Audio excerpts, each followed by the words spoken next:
Magpapatrabaho ka ba ng roofing mo? Siguraduhin tama ang kukunin mong tao.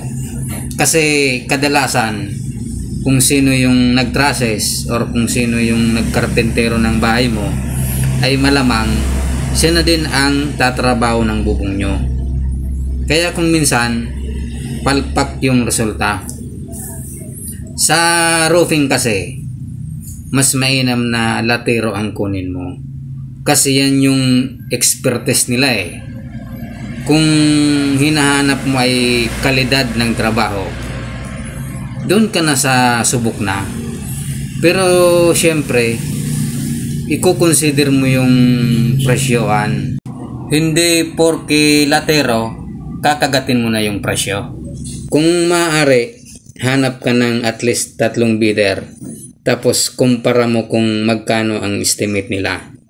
Yan yung mabisang paraan para makasiguro ka na maganda at garantisado ang trabaho sa tamang presyo.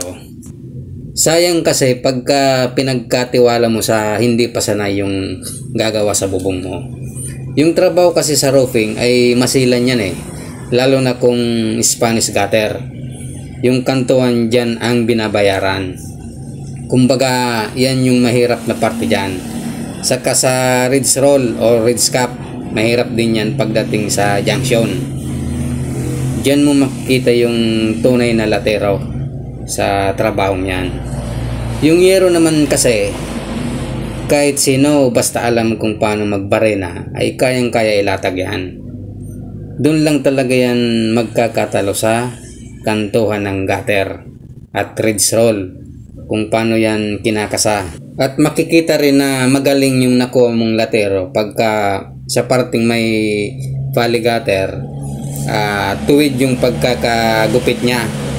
Pwera na lang kung meron siyang valley capping kasi hindi mo yun makikita. Pero kung open lang, kailangan makita mo siya na tuwid. Yan yung kumbaga malinis tignan. Kaya kung magpaparoofing kayo, hanap na kayo ng latero. Pero doon tayo sa tamang presyo. Okay? Salamat po.